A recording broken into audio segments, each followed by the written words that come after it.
laissez-moi juste vous transmettre ce que je sais sur l'anglais. Alors, c'est à vous. Moi, j'ai besoin juste de votre volonté. Alors, ce qui nous réunit ici tout d'abord, ce n'est pas l'argent. C'est d'abord la passion de la langue. Moi, j'aime cette langue. J'aime aussi les transmettre. Alors, je compte sur vous, sur votre temps, votre volonté. La formation va durer 3 mois. Mais moi, en 3 mois, je peux vous rassurer, c'est lui qui mettra de la volonté, son temps, parlera anglais correctement. Et il va entendre. Alors, le premier conseil à retenir, lorsqu'on apprend anglais, ce que vous devez faire est que tout ce qu'on va commencer à enseigner pendant nos séances de cours, lorsque vous rentrez, faites l'effort de les lire. Parce que le fait de lire, même si vous ne comprenez pas, lisez. C'est qu'on a enseigné. Peut-être que je pourrais enseigner peut-être 2 ou 3 phases, mais faites l'effort de lire et comprendre. Et lire jusqu'à maîtriser. Parce que moi, à l'époque, je bloquais même tout un cahier en tête. Je veillais tellement que j'étais en train de lire seulement, mais je comprenais même pas qu'est-ce que je lisais. Je lisais jusqu'à ce que, au point que je commence même à enseigner. Parce que j'ai commencé à enseigner lorsque je suis arrivé en 2e niveau. Pourquoi? Parce que je lisais tellement trop. Le fait de répéter, de lire, et ça s'est inculqué en moi. Et ce que je vous demanderai comme premier conseil, tout ce que nous allons commencer à enseigner ici, lorsque vous rentrez à la maison, prenez le temps de lire. Ne passez jamais une journée sans écouter ou lire votre cahier ou le syllabus qu'on va envoyer. Deuxième conseil, vous devez écouter des chansons en anglais, même si tu n'écoutes pas, même si tu ne comprends rien. Mais le fait d'écouter juste est good. C'est déjà un pas. C'est déjà une réussite. Tu écoutes juste I am, c'est déjà quelque chose. Parce que l'oreille musicale s'ouvre avec le temps. Mais ça doit être maintenant quotidien, ça doit être ton quotidien. Tu dois faire de ça comme si, vous voyez le fait que tu manges tous les jours, c'est comme ça que l'anglais doit devenir. Donc tu te réveilles, soit le matin, parce que moi je faisais ça matin, soir, des fois. Tu te réveilles, tu fais l'effort de lire. Il y a d'autres personnes qui préfèrent lire la nuit. Tu te réveilles, tu fais l'effort de lire, soit tu as l'habitude d'écouter des chansons en anglais. Alors pendant même nos séances, alors on va passer par une petite exercice. L'exercice, c'est la présentation. En anglais, on dit introduce yourself. Introduce yourself. Alors en anglais américain, c'est que vous devez savoir, il y a parfois l'anglais américain, on a l'habitude de faire en sorte que les D, les T deviennent D et le R. Je vais donner un exemple. Je vais par eating.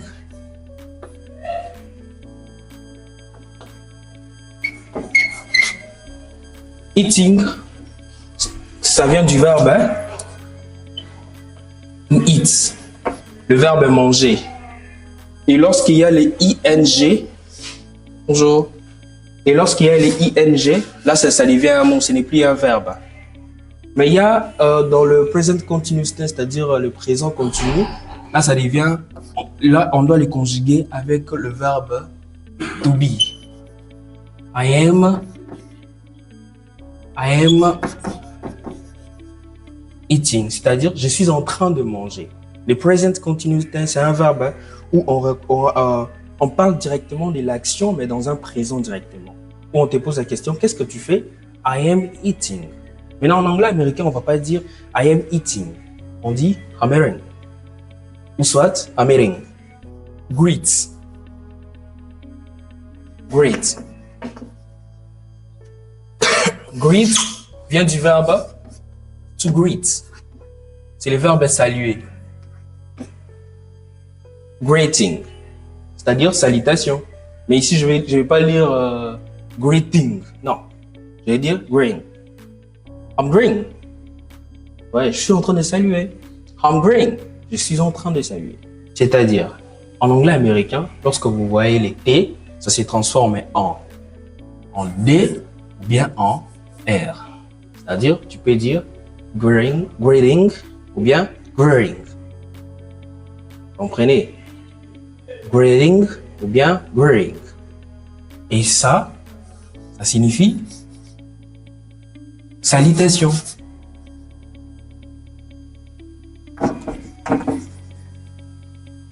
Salutation, et ça c'est saluer, c'est le verbe. Lorsque vous voyez tout comme ça, c'est-à-dire le verbe est à l'infinitif, le verbe n'est pas encore conjugué. Le verbe n'est pas encore conjugué. Donc, c'est un peu ça. To greet, c'est les verbes manger. C'est important d'écrire hein, pour ne pas oublier. Chaque jour, vous aurez des verbes qui vont sortir comme ça. Ça, c'est le verbe to. Le verbe être. L'alphabet est la base de l'anglais. Ne prenez pas, à l'école, on prenait ça pour, comme si c'était ennuyant, ça nous prenait du temps et autres. Mais sachez que l'alphabet est ce qui nous permet de classifier les mots, nous permet d'écrire des phrases, comme en français donc. In English, we have 26 letters, 6 vowels. Sorry, ici c'est and, c'est D. And 20 consonants. In English, we have 26 letters, 6 vowels, and 20 consonants. Alors, ce que vous devez savoir en anglais, chaque mot ou chaque geste a une signification. C'est-à-dire qu'en anglais, il ne faut pas rester silencieux. Genre, tu dis, non, ça a une signification. Je peux venir avec le mot important en anglais. Les mots importants en anglais se prononcent upon. Oui, upon. Je le mets dans une phrase pour que ça soit pas bizarre.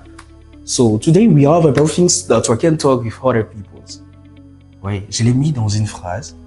Vous voyez que on a l'impression que c'est juste un son où je dis Alors, en anglais, pour éviter de faire des au kangama, il faut utiliser beaucoup plus so. Ouais. Si vous remarquez, d'autres homophones utilisent beaucoup plus ça. So, en français, d'autres gens disent alors, hein, au lieu de bégayer, pour ne pas laisser des vides en anglais, il faut dire so. Là, j'y réfléchis. Mais si on traduit so, en anglais, ça signifie so, c'est comme ça. Ça s'écrit seulement comme ça. So, ça signifie alors. Ça signifie alors. The English alphabet. The English alphabet. Donc, ce que vous devez savoir en anglais, l'anglais, on ne lit jamais l'anglais à basse, la montée matée, même à la maison. Il faut déranger les gens. Tu es là quelque part en train de lire à haute voix. Lire à haute voix. C'est comme ça que ça entre. L'anglais, c'est autant qu'on a monté, mais ça reste et tu as monté. Il faut parler. Si tu as bateau, baloba, mini anglais, baloba, trop. Donc, on va perroquet. Il faut parler. C'est comme ça avec l'anglais. Alors, on reprend. The English alphabet. The English alphabet. The English alphabet. The English alphabet. The English alphabet. C'était comme si la langue est comme on va. The English alphabet. The English alphabet. The English alphabet. En anglais britannique, on dit the English alphabet. En anglais américain, on dit the English alphabet. Ou tu veux dire juste the English alphabet. Ok? Allons-y. The English alphabet. The English alphabet. The English alphabet. In English, we have 26 letters, 6 vowels, and 20 consonants. Si vous remarquez, je n'ai pas dit and, j'ai dit n. En anglais américain, on a l'habitude de donner goût au mot. Au lieu de dire and, j'ai dit n. Lorsque je vais rapidement, in English we have 26 letters and 20 consonants. In English we have 26 letters and 6 vowels and 20 consonants. On y va encore ensemble. In English, we have 26 letters, 6 vowels, and 20 consonants. A, B, C, D, E, F, G, H, I, J, K, L, M, N, O, P, Q, R, S, T, U, V, W, X, Y, Z, or Z. Alors, one by one. E, H, H, C, D, E, F, G, H, I, J, L, M, N, O, H, I, J, M, Les, ça signifie les, la, L apostrophe, les au pluriel, il y a tout ce qui est les, là, et ça passe. Oui. Donc c'est un article. On n'a pas l'habitude de différencier là et les. On n'utilise que the qui dit directement tout. Oui. Donc tout est inclus dedans, dans the. C'est-à-dire, il y a les, il y a la, il y a L apostrophe, il y a les au pluriel. C'est juste dans les contextes auxquels tu vas l'utiliser. Parce que là, je peux venir, par exemple, si je parle de salutation au pluriel, je vais dire, je vais juste utiliser V. Je ne vais pas ajouter aussi S. Il n'y a rien à ajouter là-bas. Si c'est au pluriel, ça reste comme ça. Tu vas faire juste ça. C'est ajouter S au mot qui suit. The greens. The greens. J'ai ajouté S pour signifier que c'est au pluriel. Parce que si j'enlève ça, ça sera plus au pluriel. Ici, il y a S qui démontre que c'est au pluriel. Donc, the, c'est un article d'où tout est incorporé dedans. Il y a les, la, L apostrophe et les au pluriel. Oui, c'est nous.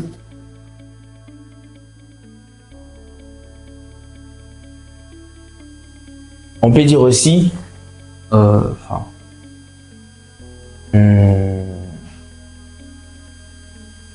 non, ça passe comme ça. Là, c'est dans le 3e niveau. Okay. Nous, c'est oui signifie nous. C'est le pronom personnel. Et puis Ève, ça vient du verbe to have. Ici, elle est conjuguée. Vous voyez, nous avons. Okay. To have, c'est le verbe. C'est le verbe avoir. Le verbe avoir. 26, c'est 26. Letters, lettres. Donc il suffit de renverser. Lettres. 6, c'est 6. Vowels, voyelles. And, et.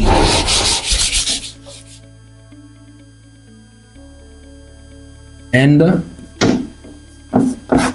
c'est et. Consonant, consonne. C'est bon? Mais tu épelles et puis tu écris. C'est ce que tu dois faire. Oui. A, Mhm. R, Mhm. I, E, Sorry, letter. E, I, L. Goodly. Tu peux arriver ici là où il y a 2 lettres qui se suivent. Tu vas juste te dire E-square. Tu cites vraiment la lettre, tu dis E-square. Square, ça s'écrit comme ça. Square. E-square. Tu peux arriver quelque part, il y a T. Tu peux juste dire T-square. Il y a I. I-square. M, Mhm. O, Mhm. N, E, Mhm. A,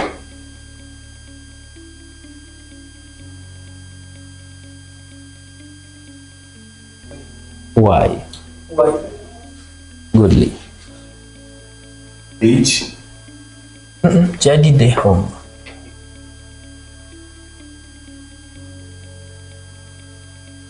M, P, T. T, H, Mhm. E, Mhm. H, Mhm. O, Mhm. M, Mhm.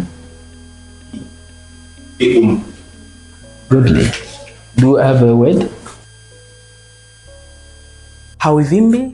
Essaye de voir, j'ai utilisé tout le mot en anglais. How have you been? How have you been? Il peut venir, how have you been? C'est-à-dire comment tu vas? C'est une expression. C'est-à-dire qu'on n'a pas seulement how are you pour demander l'état de santé.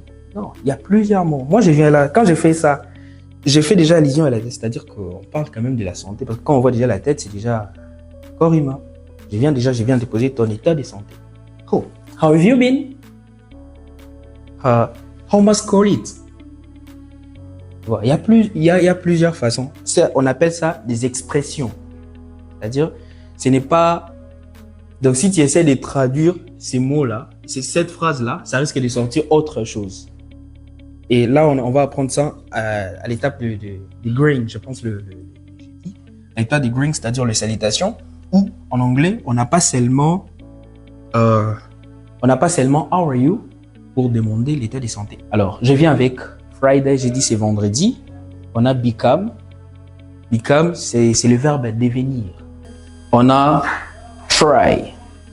Try, c'est le verbe essayer. To try.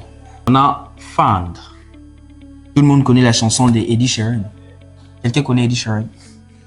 I found the love. Il a commencé sa phrase à partir de là. I found. To find, c'est le verbe trouver. On a to sleep. Sleep signifie dormir. C'est le verbe dormir. To run, c'est le verbe courir. Run, to run.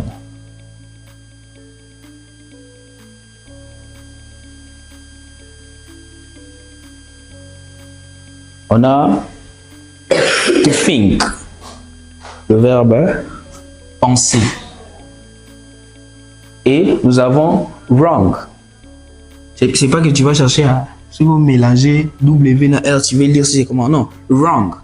C'est comme si ça, les W n'existaient pas, mais ça s'écrit comme ça. Mais en lisant, tu vas donner l'impression qu'il y a ça. Wrong. Wrong signifie tort. Pas tort du film, tort de quelqu'un qui a tort. Ouais. Si tu veux dire tu as tort, tu vas juste dire you are. Tu utilises les mots. You are wrong. Speak. S. Mm-hmm. H. Mm-hmm. O. Mm-hmm. L. Mm-hmm. E. Mm-hmm. Goodly. Thank you. Take place. Hello? Hello. How are you fine? Yes, I'm fine. Fine too. Can you spell your name? Yes, I can. Okay, try. C. Mm-hmm. Wait. Why? Faut qu'on t'attrape, hein? Oui, quand j'écris comme ça, c'est pour attraper. Ok? C. Y. Y. N. N. T. T. H. H. I. I. A. Hmm? A. Goodly. Thank you. Take place. Hello. Hello. What's your name? My name is Raisa. Are you fine? Fine. Can you spell your name? Raisa. Yes, I can. Okay, we go. R. Mm-hmm. A. Mm-hmm. I. Mm-hmm. C square. S. S. Square. Goodly. Hi. Hi. Hey. Hey. No. Hey, sorry. Hey. Goodly. Hello. Hello, Are you fine? I'm fine and you? Fine, so what's your name? My name is Manuel. Emmanuel. Can you spell Emmanuel? Yes, I can. Okay. We go together. Hey, Hmm? E. E, E. E, M squared. Hey,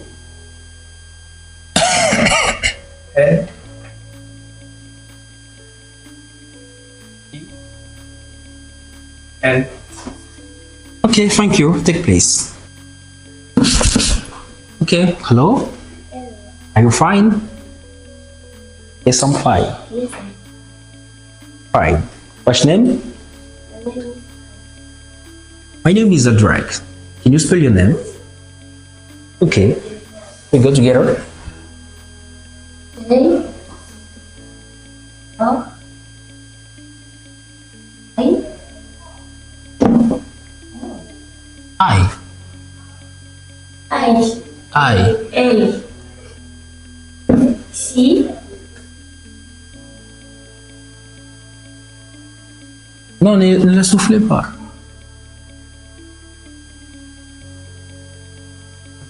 A. A.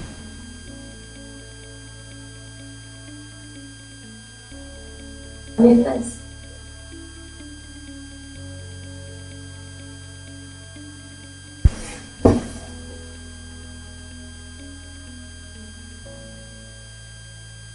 Goodly.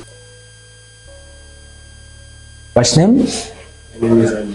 Your name is Rema. Can you spell your name? Yes. Yes, I can. Yes, I can. Okay, we go together. H. Mm-hmm. A. A. E. M. A. Okay, goodly take place.